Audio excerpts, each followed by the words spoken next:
Israel और Hamas के युद्ध की अब तक की पूरी कहानी हम आपको विस्तार से इस वीडियो में एक्सप्लेन करने जा रहे हैं। इजराइल ज्यूइश और यहूदी लोगों का देश है और फिलिस्तीन मुस्लिम लोगों का देश है। इजराइल और पैलेस्टीन के बीच में एक बार फिर से जंग छिड़ चुकी है। 7 अक्टूबर सुबह 6:30 बजे की बात है, जब इजराइल के लोग अपने घरों में सो रहे थे और अचानक से सायरन बजने लगते हैं, रॉकेट्स बरसने लगते हैं। हमास कहता है कि 5000 रॉकेट्स फायर किए गए। इजराइल के पास एक आयरन डोम सिस्टम है। ये दुनिया के one of the best air defence systems में से है। जब भी रॉकेट्स की इस तरीके से बरसात होती है, ये लेटेस्ट मिलिट्री टेक्नोलॉजी का इस्तेमाल करके उन रॉकेट्स को इंटरसेप्ट करता है और हवा में ही डिस्ट्रॉय कर देता है। बात करते हैं यरूशलेम की, तो आपको बता दें, वहां पर यहूदियों के लिए टेम्पल माउंट और मुसलमानों के लिए अल हरम अल शरीफ के नाम से मशहूर पवित्र स्थल में अल अक्सा मस्जिद और डोम ऑफ द रॉक शामिल है। डोम ऑफ द रॉक को यहूदी धर्म में सबसे पवित्र स्थल का दर्जा दिया गया है। पैगंबर मोहम्मद से जुड़े होने के कारण डोम ऑफ द रॉक को मुसलमान भी पावन स्थल मानते हैं। और साथ ही आपको बता दें, हमास की स्थापना 1980 के दशक के अंत में वेस्ट बैंक और गाजा पट्टी पर इजराइल के कब्जे के खिलाफ पहले फिलिस्तीनी विद्रोह की शुरुआत के बाद हुई थी। गाजा पट्टी पर 1.5 दशक से ज्यादा के शासनकाल में हमास और इजराइल के बीच संघर्ष जारी रहा है। दोनों ओर से लगातार हमले होते रहे, जिसमें हजारों लोगों की मौत हुई है। हजारों साल पहले ज्यूइश लोगों की स्थिति अच्छी नहीं थी। उस समय ज्यूइश लोगों के बारे में बहुत सारी अफवाहें फैली हुई थी और ऐसे कहा जाता है कि यीशु का जन्म ज्यूइश फैमिली में हुआ था। और बहुत सारे क्रिश्चियंस का यह मानना है कि ज्यूइश लोग यीशु को सूली पर चढ़ाना चाहते थे, इसलिए क्रिश्चियंस ने भारी संख्या में ज्यूइश लोगों को मारा था। और उसके बाद हिटलर के समय में भी ज्यूइश लोगों पर बहुत अत्याचार किया जाता था। ऐसे में ज्यूइश लोगों के मन में यह बात आ चुकी थी कि अगर उन्हें सुकून से जीना है तो उनका अपना देश उन्हें बनाना पड़ेगा। ये बात उस समय की है जब कोई इसराइल नहीं था, ना ही गाजा था और ना ही वेस्ट बैंक था। यह सारा एरिया पहले फिलिस्तीन था। उस समय वहां पर ऑटोमन अंपायर का कंट्रोल था।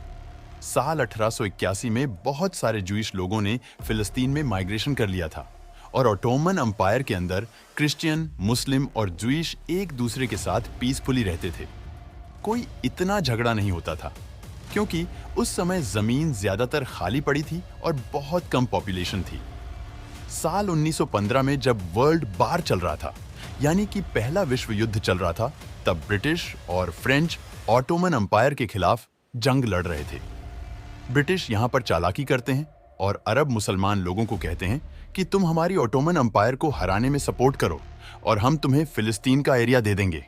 यही सेम चीज वो ज्यूइश लोगों को वादा करते हैं कि वे उन्हें उनका एक अलग देश बनाकर देंगे अगर वह ऑटोमन अंपायर के खिलाफ उनकी मदद करते हैं तो।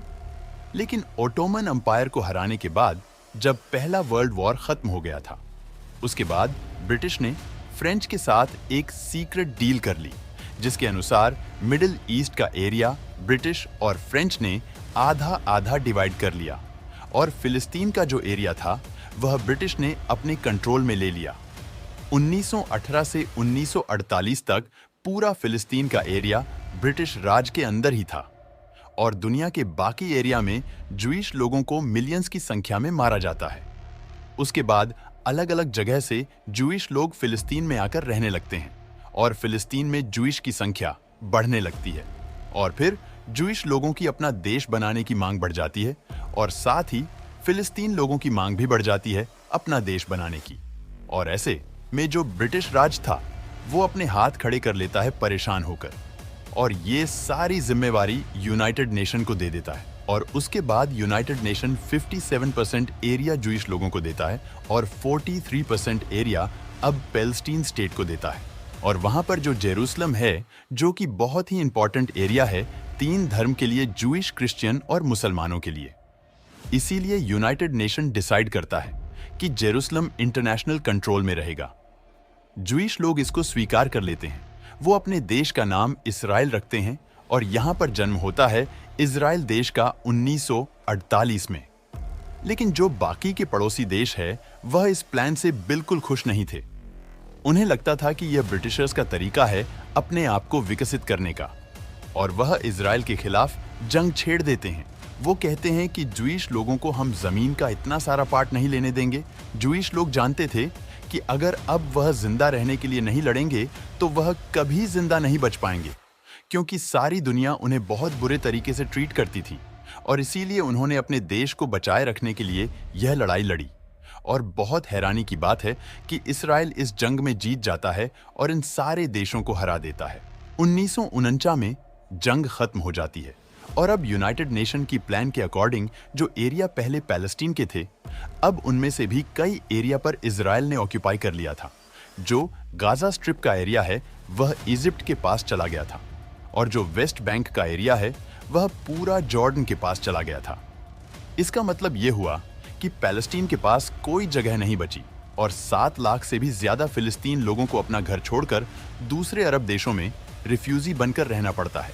और 1967 में दूसरी अरब देश और इजराइल की वार होती है जो कि 6 दिन तक चलती है और इस बार भी इजराइल इस जंग को आसानी से जीत जाता है और इस बार इजराइल इसमें गाजा स्ट्रिप को भी ऑक्यूपाई कर लेता है और वेस्ट बैंक भी ऑक्यूपाई कर लेता है। लेकिन फिलिस्तीन के लोग अपना खुद का देश चाहते हैं। इसी वजह से 1964 में एक फाउंडेशन होती है पैलेस्टीन लिबरेशन ऑर्गेनाइजेशन की, यानी PAL की शुरुआत, जिसका एम होता है अपना एक नया देश बनाना। 1992 में इस्राइल को एक बहुत ही बढ़िया प्राइम मिनिस्टर मिलता है जिसका नाम है यित्ज़हाक राबिन। ये कहते हैं कि पैलेस्टीन अपना देश वापस चाहते हैं, हमें इन्हें इनका देश देना चाहिए। और 1993 में ये दोनों देश साथ मिलकर बात करते हैं कि कैसे हम देश का बंटवारा कर सकते हैं, सही से डिवाइड कर सकते हैं, कैसे हम फिलिस्तीन देश बना सकते हैं। 1994 में पहली बार पैलेस्टीन की सरकार बनाई जाती है जिसे नाम दिया जाता है पैलेस्टीनियन नेशनल अथॉरिटी। लेकिन इस टाइम तक वेस्ट बैंक के बहुत सारे एरिया में इस्राइल लोगों ने अपना परमानेंट सेटलमेंट बना ली थी। तो पैलेस्टीनियन के लोग बहुत ही कम एरिया में टुकड़ों टुकड़ों में रहने लगते हैं। वेस्ट बैंक के एरिया को 3 भागों में डिवाइड किया जाता है, वेस्ट बैंक A, B और C। और इसके बाद कुछ कट्टरवाद जूइश लोगों की वजह से इस प्राइम मिनिस्टर को असैसिनेट कर दिया जाता है।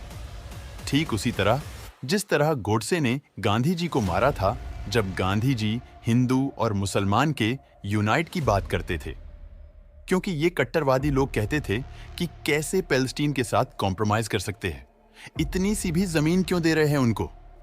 इसी के बाद पैलेस्टीन में यहां पर हमास ग्रुप की फॉर्मेशन होती है और तब से लेकर अब तक ऐसे कई जंग हो चुकी है इजराइल और हमास के बीच में।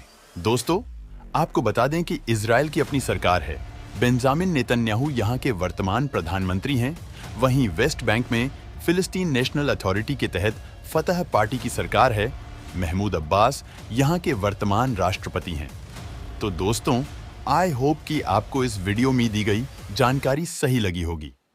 आप इस वीडियो को लाइक करें और अपने दोस्तों के साथ शेयर जरूर करें। हमारे चैनल को सब्सक्राइब जरूर करें। जय हिंद।